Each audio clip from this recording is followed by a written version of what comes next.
कमी वय करून म्हणते सरकार वय कमी आहे लग्न करा अजून त्याचं डिलिव्हरी झाला त्याचं प्रॉब्लेम ती गरोदर राहिली ते डिलिव्हरी होत त्याची प्रॉब्लेम कसं करायचं लेकराला धोका मुलीला धोका ही शाळा आम्हाला एक आई एक बाबा अशी ही शाळा आम्ही बिनघोर राहत उसाला काही शाळा जीवावर सोडून जाऊ आमचे लेकरही म्हणतात आई शाळेत जेवण लई भारी आहे घरी नाही पण ते शाळेत लई भारी आहे आम्हाला कोणत्या गोष्टीची अडचण नाही मग आम्ही करायला पाहिजे झाला शाळामध्ये मग त्याच्यामुळे आम्ही शाळेत लेकर घालणार शाळा बंद करायची नाही शिक्षण पुढे पोरी कसं संघ न्यावं सगळं न्यायला आम्हाला जमणार 12 घरचे 12 लोक असतात उसाला कुणाची गॅरंटी धरा शिकलेला पोरी आता कोणी ऊस तोडणार कुठंही काय करते त्याच्या पायावर उभा टाका म्हणून आमची कोशिश चालू आहे आणि आताच्या पोरी आधीच्या आम्ही ऊस तोडणार पण आम्ही शाळा बंद होणार देणार नाही ते कुठेही जाऊ द्या सरकारापाशी जाता कुठेही जाता आंदोलन करता पोरीसाठी नाही काय साठी एक नाही 4 ते 8 दिवस आमचं काम बंद होऊ द्या ते लेकरासाठी कुठेही नाही उठून उसाला जावं लागतंय शाळा चांगली माय बापावणी आहे म्हणून 3 मुली आहेत आम्हाला काम करा मुली आहेत का आम्हाला 3-4 मुली आहेत माझं कोण बघणार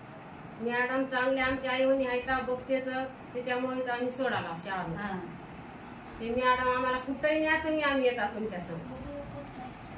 शाळा चालू राहते आमच्या लेकरा बाळाला सुधारणा करा तुम्ही तर हॉस्टेल चालू ठेवता आणि लेकर बाहेर पडतात ते नाही जमणार आम्हाला कुठेही गेला पळावं लागतंय कारखान्यात तुम्ही इथं हॉस्टेल चालू राहणार लेकर बाहेर जाणार काय कराली पोरगी कुठं चालली ते कोणाच्या जीवावर सोडून द्यावं आम्ही उसातून बघा पाहिजे कुठे चालली पोरगी मॅडम असल्या चौकून लक्ष राहू देतात मॅडम तुम्ही मोबाईल पोरी जवळ ठेवू देत ना आम्ही बी ठेवत ना आम्हाला कसं पता कळायचं पोरगी कुठं चालली काय कराली हॉस्टेल मध्ये इथं जेवण करणार जाणार तुमच्या विश्वासावर बसायला मग असं केलं चांगलं मॅडम खाल्याशी आता पोटाचा काटे भरावा घरी बसून लेकर सांभाळ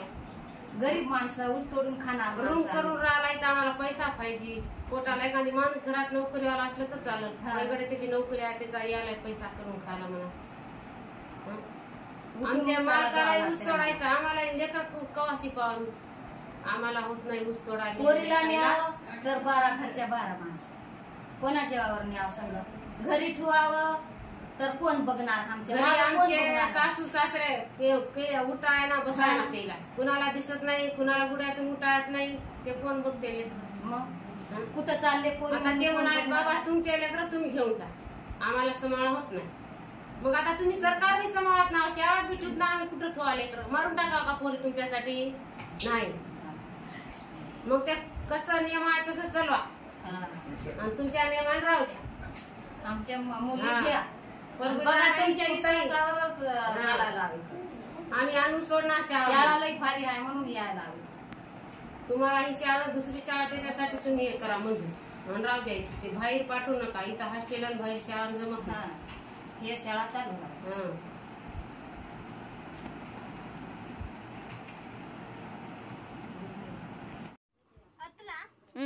माझं नाव मीनाक्षी राजेश कावरे माझं गाव आहे मोयाबीन पेटा मी KGBV शाळेत शिक्षण घेतले आहे तर शिक्षण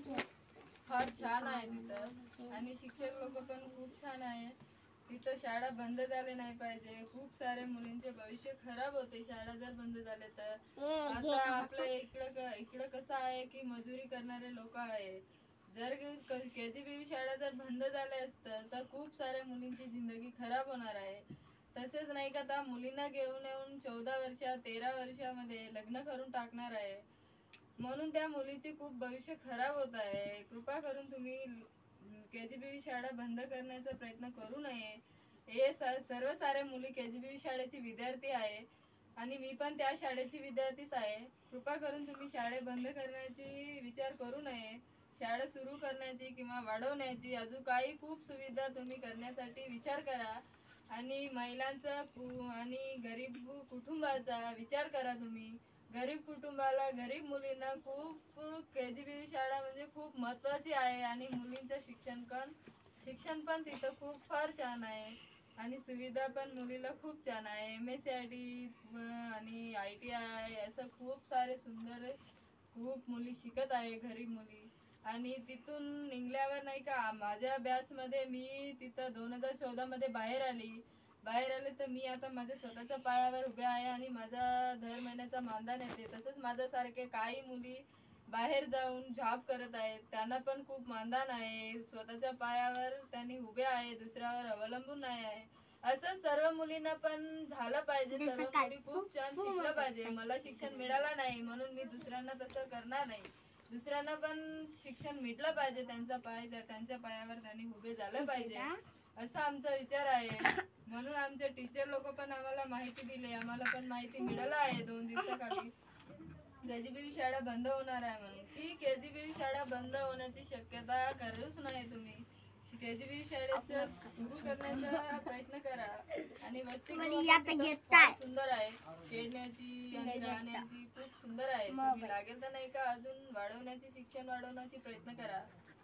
आणि बंद करण्याची प्रयत्न करू नका, एवढी माझी विनंती आहे. KGBV शाळा खूप खूप म्हणजे खूप महिलांना खूप सुंदर शिक्षण मिळत आहे आणि त्यांच्या पायावर त्यांनी बाहेर जाऊन उभे होत आहे.